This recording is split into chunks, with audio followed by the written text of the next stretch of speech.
All right, hey guys, Jason here. We're up here. This is JC Lewis Ford. This is the local Ford dealer here, and the video we're going to talk about today has nothing to do with dealerships whatsoever. Even though we're at a dealership, great place to talk. We're going to talk about how do you protect yourself against the manufacturers? How do we set them straight? How do we get this done? Now, YouTube is a very powerful platform. Social medias are a very powerful platform, and forums are a very powerful platform. And people voice their opinions and put stuff out there, which manufacturers do pay attention to and do watch. However, it's the money that talks. Remember that. It's always the money that talks. And we're going to dive into this a little bit today. And like I said, we're just wandering around here. Look at this gem right here, though. Sorry, we will come right back to this in a second. But look at right there. You guys that are looking for them, here's a long bed F-150 right there, and I'll bet this has got a coyote in it. This is an XL, I'm betting. Yep, XL, F-150, no window sticker on it, but it's gonna be the 5-liter in it because it's the only thing they offer. 5-liter coyote, there you go. Look at the length of that dude.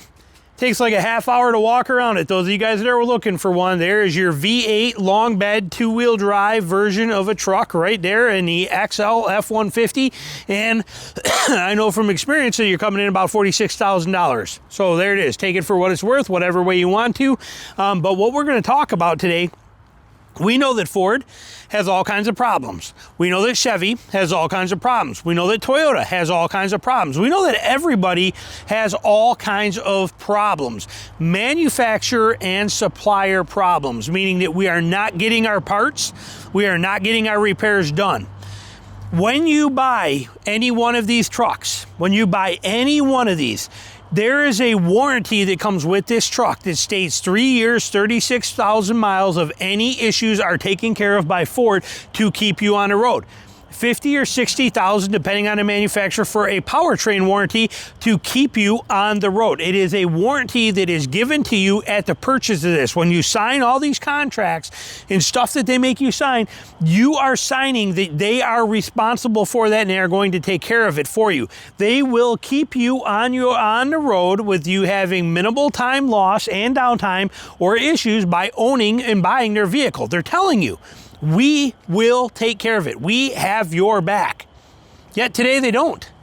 Not even a little bit.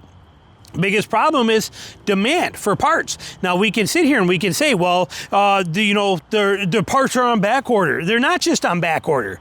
There's no such thing as parts on back order because the assembly line where the new ones are being made is running at top speed, full tilt, not a problem, stacking these lots with everything that you can see. 150s forever, Rams forever, Chevys forever. Again, it's not a dealership thing.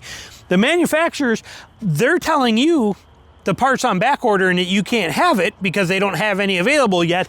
These assembly lines keep pumping them out. Why? Because you come second. The new customer comes first. You already signed a dotted line. You already gave them your money. But aren't they contractually obligated to keep you on the road with the warranty that they presented you? Yes, they are. It states it right in there that we will give you a 3-year, 36,000 mile or a 50, 60,000 mile powertrain. And if you have an issue, we will solve it for you. That solve it should be done in a timely manner. Yet today they are not. Parts are no longer even overnighted to dealerships. Used to be that way all the time, where if you had a simple problem that went out on your vehicle is under warranty. I mean, I'm 50 years old and I've been driving new trucks for the last 35 years. New trucks, 35 straight years since I was 16 years old. I've been driving new trucks. And if I had a problem, I went to the dealership and they said, oh, it needs this, but we won't have it till tomorrow. It'll be here at 10 a.m. tomorrow, and then we'll install it for you and put it in. Now it's a minimum of a week, 2 weeks, a month, that kind of stuff. And heaven forbid you have a major problem, something big go down where you're going to be in real trouble because like you see with GM with the motors, can't supply enough motors. They're like, we can't get enough 6.2s to you. Yet the lines, the assembly lines still keep right on purring. You come in second. Look at Ford with the Broncos and the 2.7s. Anything that's got a 2.7 with the valve issues and the valve snapping and blowing motors out of them and all the problems there, but people waiting over a year to get their vehicle fixed. Let me tell you how we solve this. how we're going to do this. Now, I am not one of these people for government. I am not somebody that thinks that the more government influence is good or bad. And we're obviously never going to get the government to step in on this because of the fact that the governments are owned by the automotive manufacturers. Believe me, what the automotive manufacturers rule the world today. When they put out rules about, when they fight rules about how we can fine print things in dealerships, when the government or when the automotive, how they don't even want you to have right to repair anymore because their attitude is no, bring it to our shop. Tell the government that we cannot have it here. When you wanted to try to do direct-to-consumer sales, state said no. Why? Because, that's big 3 and 4, technically 4 with Toyota said, no, we can't have that. We want dealers. Don't let them do direct sales in your state. Okay, believe me, automotive manufacturers are government. Okay, they have the power of government. So we get nothing that we can say. We don't have any luxury of nothing, but we do. We do. And it comes in the form of a law that we have available to us. And it is time we exercise it. And again, I told you I would not do any doom and gloom, and this is not a doom and gloom video. This is a protection for you video. And what I mean by that is if you own a truck, and I don't care, again, this is not a Ford thing at all. This is at every brand. Let's put it that way, if I owned this F-150 right here, this sexy red one, this XLT with the chrome package, if I owned this and the motor goes out in it or any part of it goes out and I lose this truck for over 30 days, I am lemon lawing it. There is no reason for me to have a vehicle go down for 30 straight days. And in the state of Georgia, where I live, now every state varies, you will have to check yours. In the state of Georgia, which is very liberal with a lot of that kind of stuff, like even knives, okay, people all the time, like on my other hunting channel, they're like, you can't carry knife, because I carry it right here. See it? It's a little dangler right here. It's a 3-inch fixed blade. I've been carrying a fixed blade knife on me just like this in a dangler type sheath, like I do, drops right in my pocket. I've been carrying something like that for years, for 20 years. People are like, you can't carry that. Yes, I can. Georgia, I can carry whatever I want to. Georgia law just states that I can't carry any knife over 12 inches. Georgia lemon law is very liberal. Their rule here in Georgia, where I am, 30 days. If your vehicle is undrivable and in a shop for more than 30 days, you can lemon law it. Check what your state is. Some states will be, well, if it's in there for the same problem for 3 times in 1 year. Some states, again, they're owned by manufacturers. They get to play these games. But if you are in a state where you have liberal lemon laws, take advantage of them. If I buy this and it goes down and that truck is down for 30 days, I'll be a little fair. If it had a completely blown up motor and I got to wait 40 days, maybe. But if I got to wait too long, I'm lemon lawing it.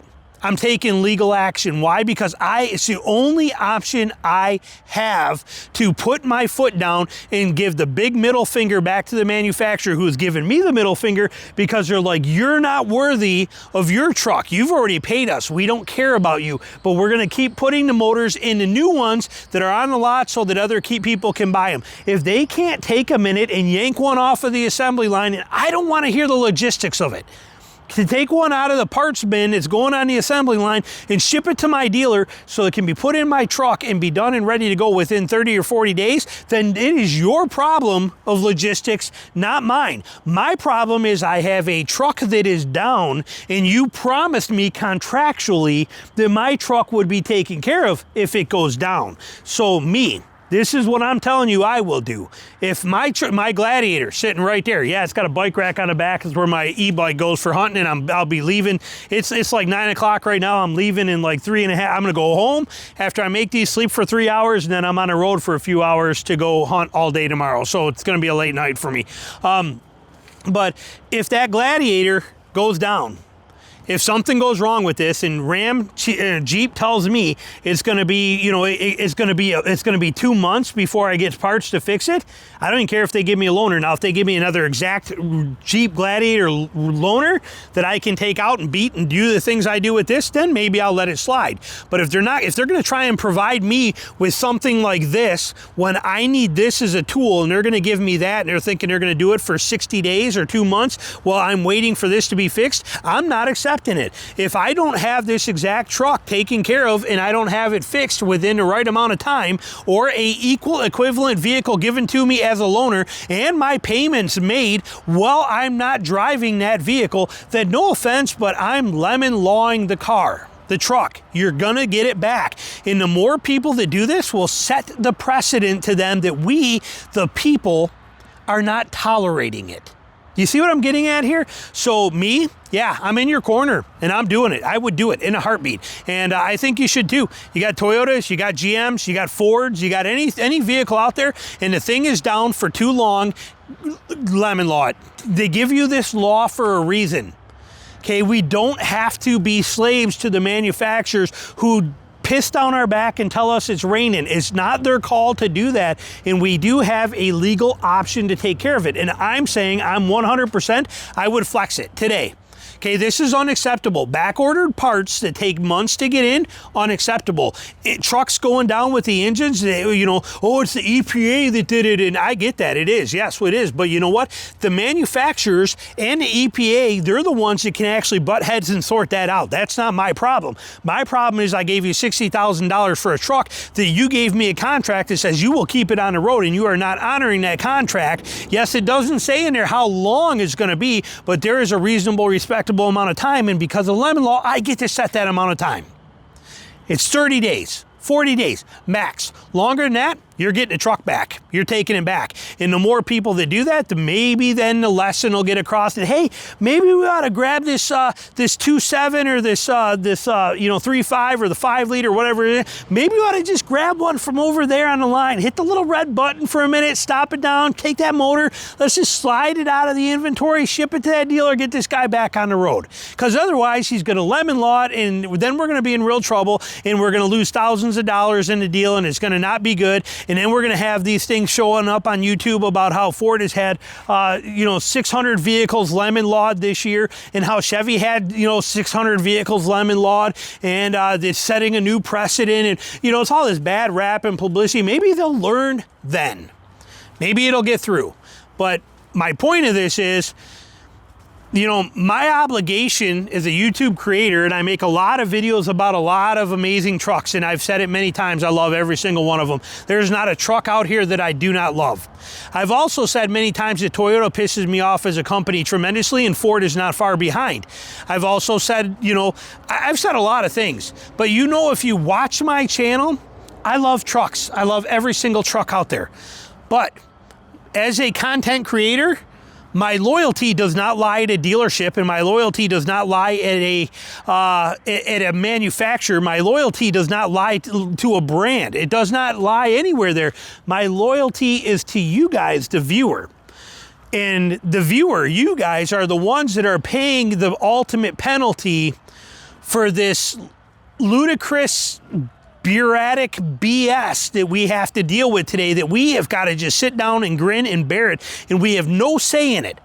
They just kind of slap you and go, sorry, but make sure when you take it with a smile, because that's the right thing to do today. We got to be politically correct. We're telling you, you're screwed, we're screwing you, and we're still making the engines, but you don't get one. And you know what? But you have to smile and say, thank you, sir, because you have no options. Well, you do.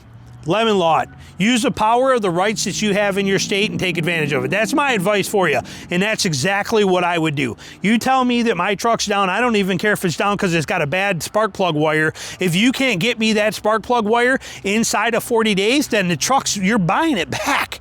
If it's down for 40 days, I'm done. I'm not playing that game. It doesn't matter what the deal is. So there it is for you. Like I said, I feel for you guys that are suffering from this. I see it in my comments all the time from people that are in real trouble and their trucks are down and they're fed up. Well, I'm fed up for you. This is unacceptable. And maybe if we punch them in the face with this a little bit and let them know the reality and that we're not standing for it, maybe it'll sink in, because nothing else is working. And they think they got us by the cojones because of the fact that they own the government with their lobby groups. They own the rules. They own the regulations. Nothing we can do. It is what it is. We tell the customer what's going to happen, and it's all about profit.